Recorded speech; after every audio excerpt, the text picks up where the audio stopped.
यहाँ प्रभु ने कहा अक्षरम परमम ब्रह्म, जो जिसका क्षर नहीं होता है वो ब्रह्म है। और इस श्लोक में प्रभु ने अक्षरम के आगे एक परम ऐसा विशेषण और लगाया है। तो एकमात्र ब्रह्म ही सर्वव्यापक तत्व है, ब्रह्म के सिवाय अन्य कुछ भी सर्वव्यापी नहीं है। सर्वव्यापी, सर्वगत, सर्वातीत ऐसा कोई तत्व नहीं है। इसका अर्थ यह हुआ कि ब्रह्म के सिवाय किसी की भी सत्ता नहीं है।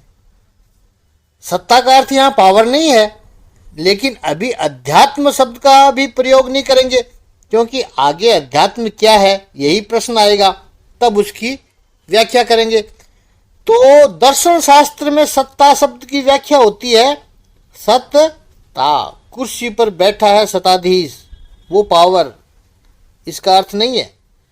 दर्शन शास्त्र में सत्ता का अर्थ है इटर्नल बीइंग, शाश्वत, अनंत, यानी जो हमेशा है, वो केवल ब्रह्म की सत्ता है। इसके अलावा किसी और की सत्ता हो ही नहीं सकती है। जो भी हम कहते हैं व्यक्ति, वस्तु, विचार, परिस्थिति, ये सब हमारा परसेप्शन है, और वो परसेप्शन निरंतर बदलता रहता है। इसको ब्रह्म नहीं कह सकते। ब्रह्म जो है एक ही है, जो बदलता नहीं है, और वो ब्रह्म परमम है, सुप्रीम है, गुड नहीं, बेटर भी नहीं, जो बेस्ट है वो परम है। उसका भी कारण है कि संस्कृत भाषा में ब्रह्म शब्द अलग अलग अर्थों में प्रयुक्त हुआ है। एक वेद, दूसरा अर्थ है ओम, प्रणव को भी ब्रह्म कहते हैं। इसी अध्याय के 13वें श्लोक में प्रभु ने कहा भी है ओमित्य अक्षरम ब्रह्म। ओम, यह एक शब्द का उच्चारण करके वो महापुरुष मुझ में विलीन हो जाते हैं। और माया को भी भगवान ने ब्रह्म कहा है। केवल ब्रह्म ही नहीं कहा है, महद ब्रह्म कहा है कि प्रकृति मम योनि, वो मेरा गर्भाधान का स्थान है, उसमें मैं गर्भ धारण करता हूं। उसके कारण प्राणी मात्र की उत्पत्ति होती है। तो प्रकृति को महद ब्रह्म कहा है, मेरे ही अंश है। तो क्या वेद, ओम, प्रकृति, इन्हीं ब्रह्म की यहां बातें हो रही है? नहीं। इसलिए प्रभु ने ब्रह्म के पहले एक एडजेक्टिव परम वो लगाया है। परमात्मा इन सभी से अलग है। वेद महान है, प्रभु की वाणी है, लेकिन स्वयं परमात्मा नहीं हो सकती। ओम परमात्मा का निर्देश करता है, लेकिन ओम परम ब्रह्म नहीं है, सुप्रीम ब्रह्म नहीं है।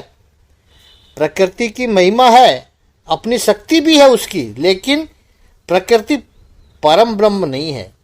यह स्पष्टता करने के लिए अक्षरम ब्रह्म परमम ये विशेषण रखा है।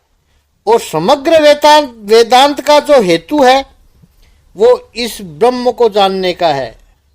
परम धीमहि, परम सत्य का ध्यान करते हैं, ये ब्रह्म है। ब्रह्म वस्तुतः अवर्णनीय है, उसका वर्णन नहीं हो सकता है, क्योंकि वर्णन करने वाला स्वयं ब्रह्म है।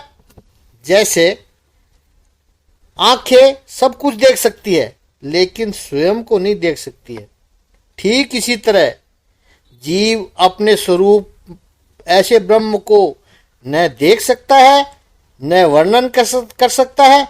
दूसरी बात, जिसमें हमें ज्ञान होता है वो साधन है, चाहे वो इंद्रियां हो, सेंस ऑर्गन्स हो, चाहे वो मन हो, चाहे वो बुद्धि हो, वो सब अपने आप में जड़ है। उनमें जो चेतना आती है वो ब्रह्म से आती है, आत्म प्रकाश से आती है। तब ये इंद्रियां, मन, बुद्धि बाह्य जगत को तो प्रकाशित कर सकती है, लेकिन जिसकी वजह से स्वयं प्रकाशित होती है, ऐसे ब्रह्म को कैसे प्रकाशित करेगी?